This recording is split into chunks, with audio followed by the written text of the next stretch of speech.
viewers, I Sushant Sahu, teacher in social studies. Welcome you all to class 6 civics chapter number 4. Fourth chapter, key elements of a democratic government. एक democratic government का क्या सब element हो सकता है, क्या सब पार्ट्स हो सकता है।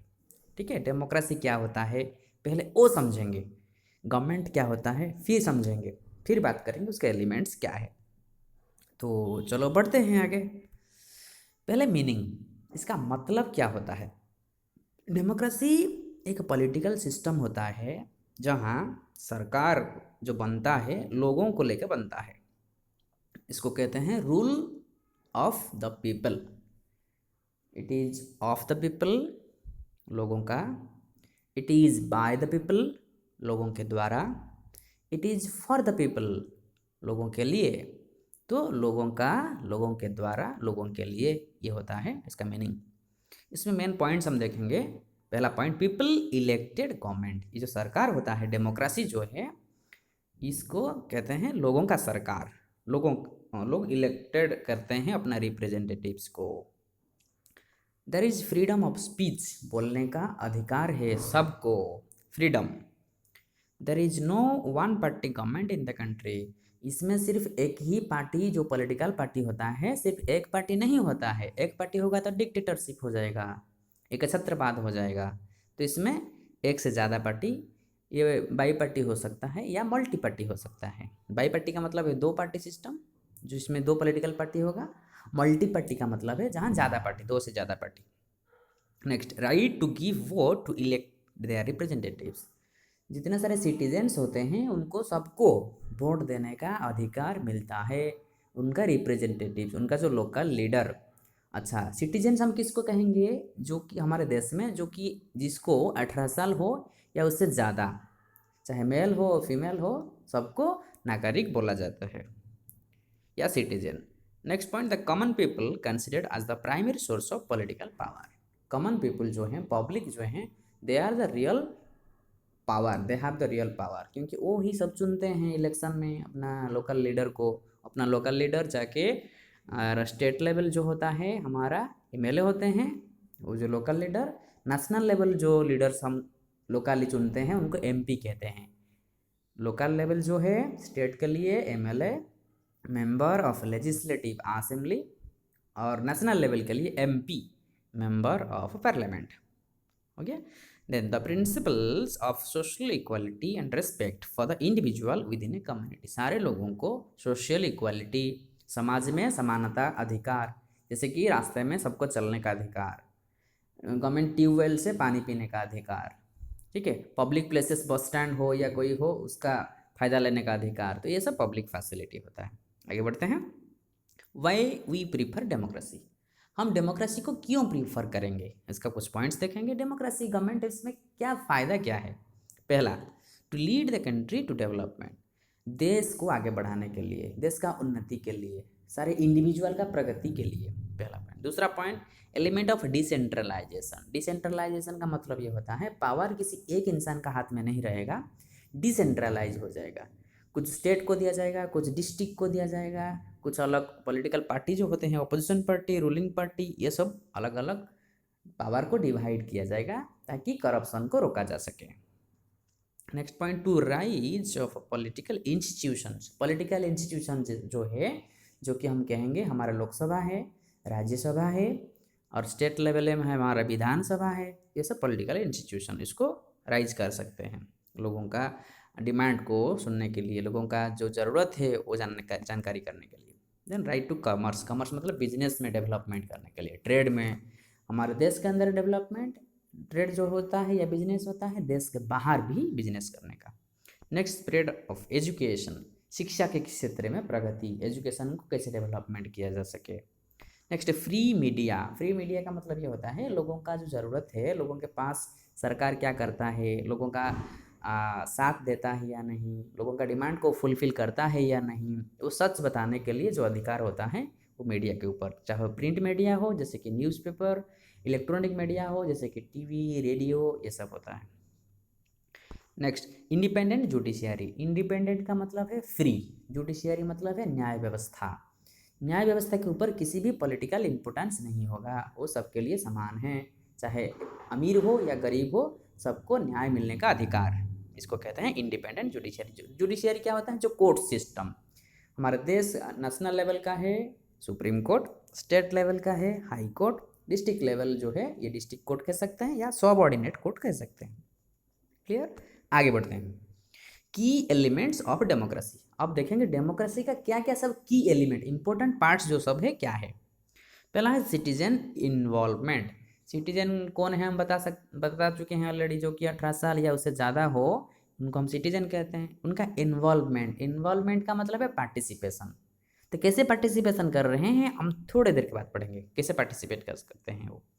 System of representation. रिप्रेजेंटेशन का मतलब ये होता है कि सारे लोगों को इकट्ठा करके देश के लिए कुछ डिस्कशन करना, देश का भलाई के लिए, कुछ डेवलपमेंट के लिए, कुछ जो बड़ा बड़ा प्लान करना है, ब्रिज बनाना है, रेलवे स्टेशन बनाना है, तो ये सब सारे लोगों को इकट्ठा करके नहीं किया जा सकता है। तो इसलिए हर एरिया से, हर डिपार्टमेंट से कुछ लोगों को चुन के, कुछ रिप्रेजेंटेटिव्स, कुछ लोकल लीडर को चुन के जो किया जाता है उसको कहते हैं system of representation. Next, rule of law. इसमें किसी लोगों का, किसी घर का, किसी फैमिली का ये रूल नहीं चलेगा। किसका रूल चलेगा? कानून का रूल चलेगा। ठीक है, इसको कहते हैं रूल ऑफ लॉ। जो कि हमारा संविधान है, हमारा कॉन्स्टिट्यूशन है, उसको सब मानेंगे। नेक्स्ट है इलेक्टोरल सिस्टम। इलेक्टोरल सिस्टम क्या होता है? जैसे कि हमारे इलेक्शन जो होता है हर 5 साल में हमारे होता है इधर, जैसे कि लोकली, ये पूरा इंटरवल में होना चाहिए। इसके लिए एक इलेक्शन कमीशन है, नेशनल लेवल में है, स्टेट लेवल में भी है। Next, equality. सबको इक्वल अपॉर्चुनिटी मिलना चाहिए विदाउट एनी डिस्क्रिमिनेशन। कुछ भेदभाव नहीं होना चाहिए किसी के बीच में। Number 6, freedom, liberty and rights. Freedom का मतलब है स्वाधीनता, फ्रीनेस। लिबर्टी मतलब ये है भी related to that, definitely it is related to liberty, freedom, approximately same meaning. Then rights, अधिकार। अधिकार जो हमारे 6 फंडामेंटल राइट्स है, जैसे कि राइट टू इक्वालिटी है, राइट टू फ्रीडम है, राइट अगेंस्ट एक्सप्लॉयटेशन, ये सब आप आने वाले चैप्टर्स में पढ़ोगे। नेक्स्ट 7th हुआ एजुकेशन, शिक्षा का जो अधिकार, शिक्षा कंपल्सरी एजुकेशन जो दिया जा रहा है गवर्नमेंट के द्वारा, free and compulsory education. The age group of 6 to 14, जो बच्चे होंगे 6 से 14 साल के अंदर उनको फ्री एंड कंपल्सरी एजुकेशन दिया जाएगा। तो ये रहा एलिमेंट्स ऑफ डेमोक्रेसी। आगे थोड़ा टेक्सचुअल देखेंगे। Ending of racial discrimination. इसमें हम एक एग्जाम्पल लेंगे आपका किताब में जो है साउथ अफ्रीका के बारे में। The continent of South Africa is very close to the Asian subcontinent. Asia के पूरा क्लोज है।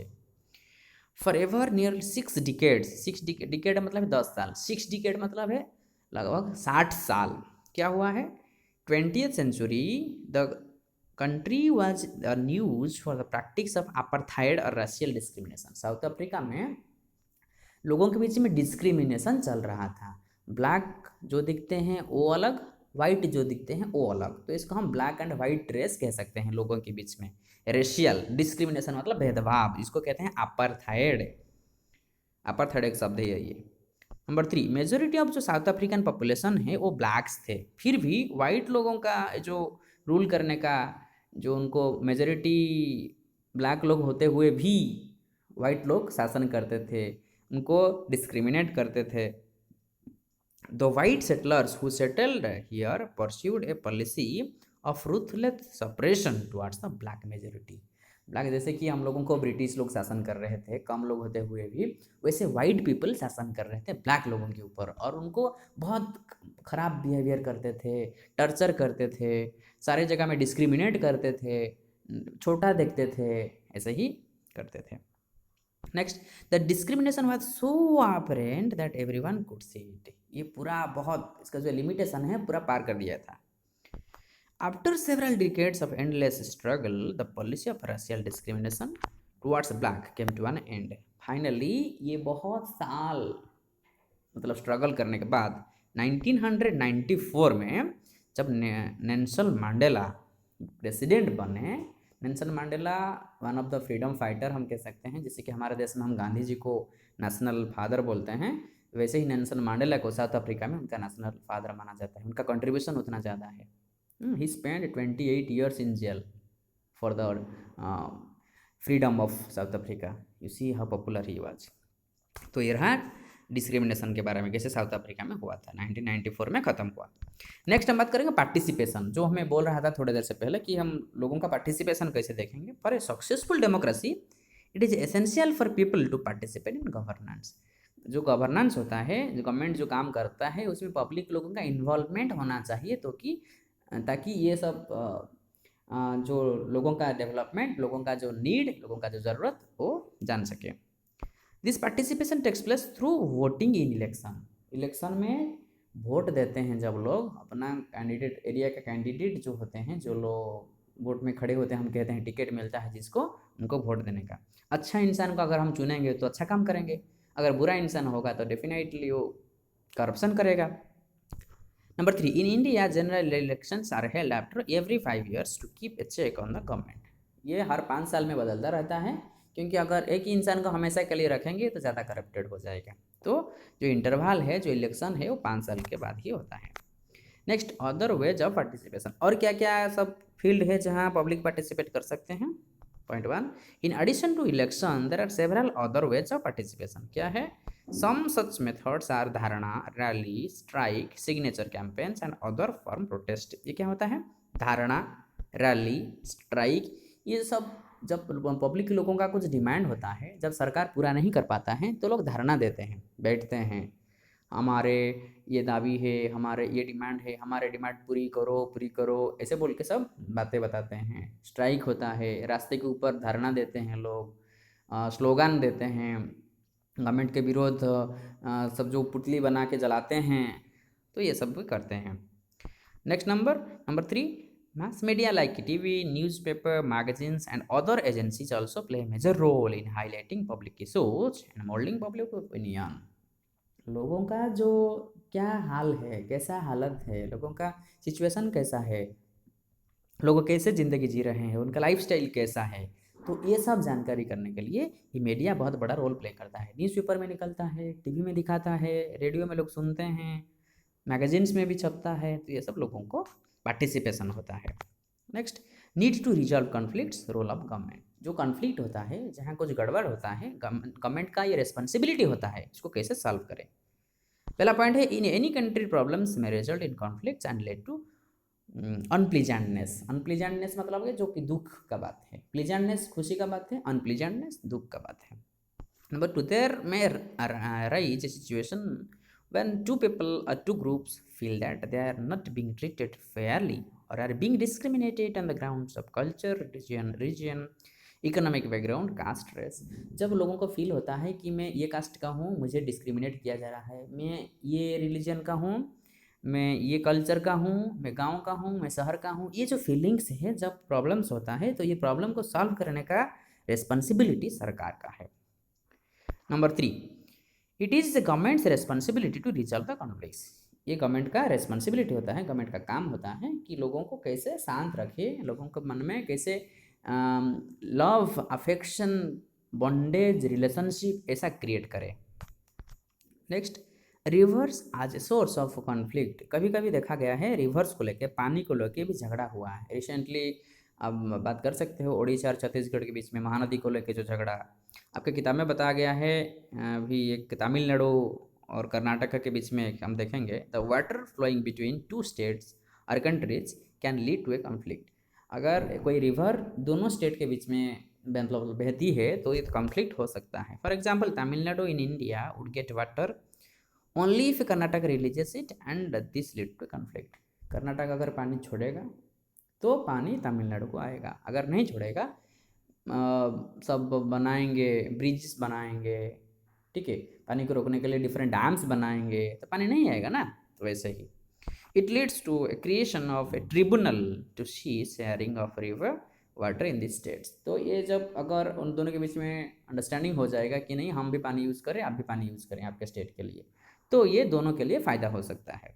तो ये प्रॉब्लम को सॉल्व करने के लिए भी गवर्नमेंट का बड़ा हाथ होता है।